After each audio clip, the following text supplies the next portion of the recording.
Hi. I'm Catherine. I'm not a medical doctor. I'm a doctor of social work. Very useful, promise. And for the last 15 years, I've been in my own menopause transition. Shock horror, 15 years. What? Nobody said that. But this word transition, the menopause transition, who's heard of that phrase? Can you show of hands? Has anybody heard of that phrase? In that context, you might have heard of transition, different kinds of transition. But it's been appearing in government documentation for a while. And that's because it's a process that we go through as women. Every woman in the history of the world will go through it in some way, but in different ways. And I know that it's a lot in the media at the moment. And so I'm thinking, what do I tell people? Because you may know quite a lot about it already. However, when I do workplace awareness raising and educational stuff in different organisations, I do find that people kind of know a bit, but they don't really know that much, and it's all a bit jumbled, and it's just little sound bites that they've heard quite often, or it may be drawing on their own experience and trying to find their way through loads of information and finding it a bit difficult. So when I do my talks usually, I've done quite a lot of talks to young women. They're saying, oh, can't we hear something positive about the menopause? I'm like, okay, all right, I'll try, because my experience wasn't that positive. But I thought, let me start off at midlife. So midlife is, say, 35 to 40. So if we think earlier than we might think about menopause, I don't know about you, but my mental idea of menopause, I have the older generation in my life and how they looked and their fashions and their hairstyles, and then my grandmother as well. It doesn't bear any relation to how we look and dress and feel. And I was just hearing from a colleague today who was saying that she had to tell her own GP that the GP was going through menopause, because the GP was like, I think I've got this, I think I've got that. She's like, what age are you? 52. So it's just something that we don't seem to connect with us, even though we have a lot of the symptoms. So midlife, we're moving towards our prime. We're feeling our power. We're coming into a sense of agency and kind of being okay in the world and having a bit of competence somewhere. Little pockets coming together. It's often really a lovely time for us. And at the same time, we may or may not have children or other dependents that need us, family members. We may be caring upwards, so it's often described as a sandwich time. We're forging ahead in careers or passions or interests or relationships. There's a lot of stuff going on. We're really busy. So when stuff happens, we just kind of pack it away and get on with it. And we don't necessarily pull together the cluster of things that's happening to us. I remember seeing, I was sitting there watching QVC donkeys years ago now, and there was a real thing for scrapbooking. And I was so judgmental. I think I was in my 30s. I was like, what are those women all doing? And they're like, sale, sale, sale, bing, bing, bing, bing. You know how it goes on QVC. I don't watch it anymore. I just buy things. I just can't help myself. I love being sold to. But I was like, what are they doing? They could be having careers. They could be setting up companies. They could be doing this. And they were all, it seemed to be the kind of women they were talking to were more like in their 40s and 50s.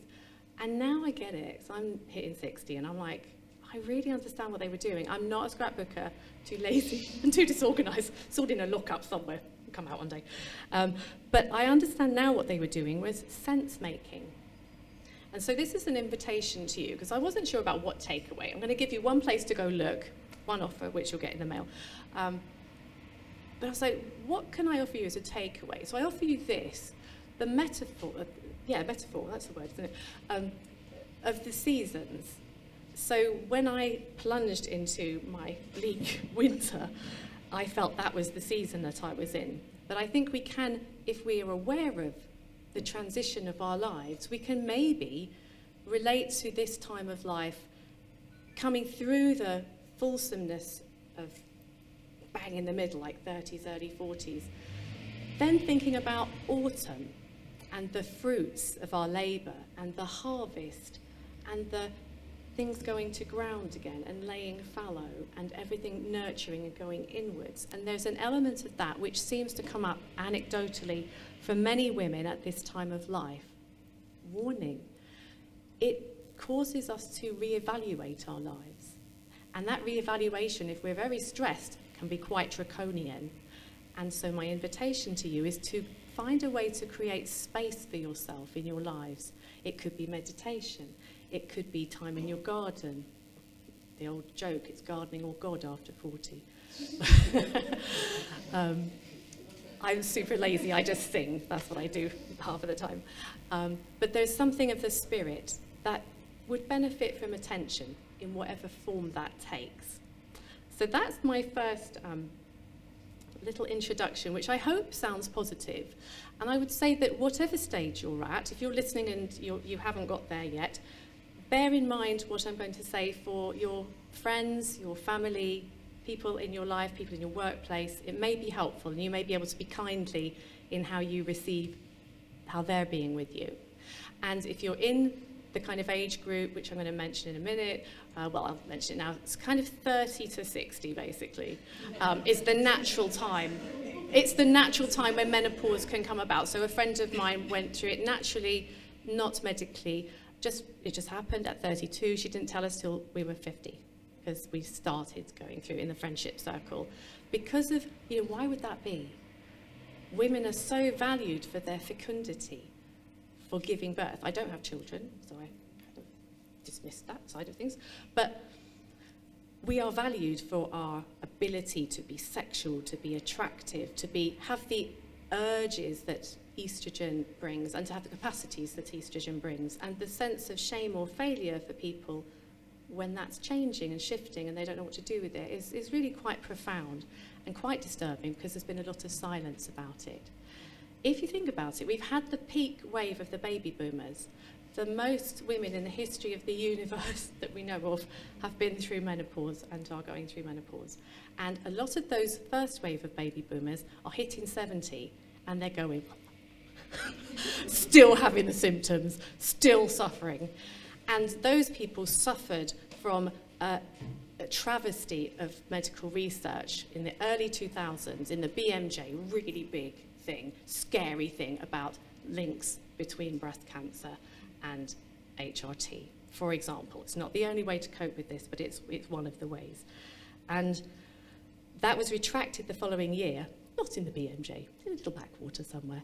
And it's only coming to light now, really, that this is all slightly overblown, slightly misrepresented, misread, and that actually our bodies often need supplementation. They don't necessarily. How long have I got? You're doing okay, good. Yeah, no, that's lovely. So the sorts of things that can happen, if you're lucky, before your eggs have their last hurrah, the hormones get kind of souped up. You'll have maybe a goddess moment where you're feeling really in your sexuality. That's something to look forward to. You feel empowered, you don't feel apologetic, you don't feel ashamed. Maybe some of the baggage that you had around sexuality and sexual expression and sexual agency starts to move away or just drops right off. Maybe you were brought up Catholic and so you got that long ago. But that can be a wonderful thing. So the hormones, if you get that kind of feeling, you just think, hey, I'm coming into my life. But it could also be hormonal movement, but in a kind of really nice way. Then what can happen at the next part of the transition, so in the last about 5 years or so, we started using the term perimenopause in this country. It was used in the US for longer. I remember it was early 2000s, and I was watching Oprah Winfrey, and I was bereaved, so I was like just doing a bit of really high-paid consultancy and sitting on the sofa eating Twinkies. And I was watching Oprah Winfrey. She had a daily show at that point, and she started talking about the fact that she had palpitations and she thought she was going to die. And with all her billions, I'm not talking millions, I'm talking billions here, she couldn't get good medical advice until she found a feminist doctor who said, this is part of a woman's transition, But she actually thought she was going to die. And this popped back in my head when I was like 10 years later when I was going through my own menopause, because palpitations are one of the first things that can be a symptom, like a fluttering in the heart or a feeling that's a little bit panicky. However, what's the biggest killer of women in that kind of 40-plus age group? Does anybody know? Heart disease, coronary heart disease. So anything I'm telling you, don't dismiss, don't lump everything to do with menopause. At the same time of life, stuff happens. Stuff is like hormones are affected by chemicals, are affected by life stages, are affected by wear and tear, are affected by toxicity in the systems that we live in. So get everything checked out. Don't save it up for a single visit once every 10 years. Go get stuff checked out. They'll wire you up for a few days, do the ECG thing, and that's fine. You can go, yeah, that's that, or maybe it's palpitations. So hawthorn is a very natural cure for that, for menopause, palpitations, but once you've got it checked out, it's not heart disease. And also green tea can really calm people down. There are lots of natural wisdoms and natural remedies that can assist people. I had it really bad. I didn't want to move. I wanted to die for 4 years, and I couldn't even travel to King's Cross. And I'll fly to Birmingham for a party. It's like, not a problem. But I couldn't get the train to King's Cross. I just had no energy. And some people talk about flatlining. There are lots of psychological problems. People know about hot flushes, and they know about waking in the night and sweats, but they don't really, nobody seems to talk about the psychological problems, the brain fog. Some women get it in pregnancy, but others don't. But it's where the hormones fluctuate and estrogen's dropping.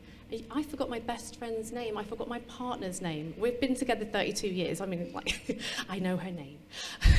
So it's the most bizarre thing. And lots of people then think, oh, I'm getting Alzheimer's. And yes, get checked out, especially if it's in your family. But it may well be a cluster of symptoms that's to do with menopause. Night terrors is another one. So waking nights, you can wake from sweats, or sweaty and wet, or you can wake bright as a button, ready to work, ready to play, or you can wake with night terrors and horrible, ominous feelings. And those are all things that are to do with the hormonal fluctuations. High levels of anxiety. I know a teacher who taught for 30 years, exemplary, so skilled, started not to be able to be in front of a classroom, was pensioned out on a disability, shameful treatment of somebody. Workplaces can make simple changes to either change the job for somebody for a couple of years, give them time out. The government has, if you email me, I can give you a fantastic list of references. The government's got a wonderful one, really good examples of good practice. And I led a double award-winning programme in Croydon Council, which was all about diversity issues and how this is, the case law is really great now. It wasn't back 5 years ago, but the case law is great. It hits sex, it hits disability, it hits age. It's really good. So employers are much more interested in avoiding that kind of thing. But also, why should they lose the brains of the women? We're at our prime. And why should we have to think about leaving? 25% of women think of quitting their jobs. It's crazy. So those are some of the things that I thought maybe would be less familiar to you. The other ones I wanted to mention that people don't like to talk about, atrophy. Who knows what that means? I won't ask you to answer. I'm going to say the word. So the vaginal canal, sorry chaps, block your ears. The vaginal canal can shorten, tighten. Sex, penetrative sex, if you have sex with men, can be quite difficult. The walls thin. So that affects the urethral function as well. So you may already have complications if you've had children, because nobody mentions all those problems, call the midwife, that kind of thing. So that can then compound problems, and it can compound round to the anus as well. The labia can shrink. For some women, they might be happy with that. For other women, it's very distressing. The clitoris can shrink and disappear, girls, and the vaginal opening can close up. Okay, who's going to... Yeah. Okay, yeah, now we're talking. Who tells you that on telly? No. It is reversible. And even if you don't want to have systemic HRT, there's HRT types that are localized, that don't pass into the bloodstream, but that really help down below. It helps with sex, it helps with pain. The other thing that women often get given nowadays, it's becoming more common, it's an off-list prescription, is testosterone. And testosterone helps with, it's not just about libido. A lot of women are distressed by the falling of sensitivity in the breast, sensitivity down below. But testosterone gives you back your, I said I lost my swagger. I lost my cheek, I lost my pep, I lost my, like, you know, fuck you kind of thing. That was just part of my personality. It's back. But it was gone for like 7 years or something. I was so scared because the anxiety made me not want to have any HRT or especially testosterone. I was terrified of it. So that in itself, it just makes, one day I was sitting on the bus after having started it, and I was like, hello, I'm back. I felt like myself again.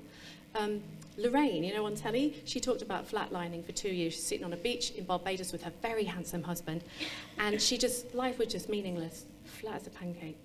So some of those things, it's not automatically going to come to you, but women who, there's like 30 to 60% of women experience severe symptoms. So this is a big issue. We need solidarity. We need to recognise how different our experiences are, the different ages they happen at, and the different ways that manifest, some of which are not very pleasant. I could lose my temper at work or be short or be horrible with people. I feel bad about that. Now I know more, I can do better. But those are the kinds of things, if we can talk about it, if we can start groups in our workplaces, it's really helpful. There's a campaign called the Paucivity Poster, and it's a toilet door campaign. You print it off. If you're organising something, you can write a little group, print it in on a sticker on the poster. You put it on the back inside a toilet so a woman can have a real good look at 32 symptoms of menopause. Go tick, tick, tick. And Dr. Louise Newson has fantastic little videos, even for women who've had breast cancer, about the types of help they can have and the private services. You can get really good help from some GPs, but they don't have a lot of training, they don't have a lot of knowledge, and I have had to educate mine all the way along the line. You can ask for a referral to obs and gynae. Half of the obs and gynae know about menopause, the other half don't. What? It's crazy, usually. But there are some great people amongst those. But every time you feel you're not listened to, you are the expert in your body, start keeping a note. It's really boring, but start tracking how you are, how you feel, what you've eaten. Dietary things like the refined wheat and the refined sugar do seem to really impact joint pain. We can have a lot of joint pain, neck pain, knees, ankles, the lot can start playing up. And they do seem related to menopause or this age group. The jury's out about that. But cutting some of the refined sugar, alcohol, sorry people, and that rosé looks lovely, but that can also make a difference. I think that's probably most of what I'm going to tell you, but I wanted to draw your attention to the older people in your life. I used to run an old people's home, and now I think, gosh, most of those women needed localised HRT for their urinary problems, for their infections, for the repeated miseries that they lived through. It's never too late. They can start at 90. Don't be put off. Your GPs are wrong if they tell you rubbish. So the other I did want to tell you this. Save a little nest egg. It's never too late. Start saving now so that you have some freedom if you have a bad time. And even if you just sock away a few £100, it gives you a little breathing space. You can take some time out. You can even ask for unpaid leave. Money is freedom. So if you do have the chance to save, or you could pay for one private lesson, private session with a doctor, the doctor will tell your GP and reassure them. And then usually they're quiet as lambs and they'll do what the private doctors told them. A lot of doctors who do private medicine on the British Menopause Society lists, they're doing it as activists. They are passionate about this. They're not charging an arm and a leg, charging quite a reasonable amount. So I think that's probably it. And reframing the experience, it can be tough. It is a natural process, but like a lot of natural processes, we're surrounded by stuff that makes it less natural nowadays for us.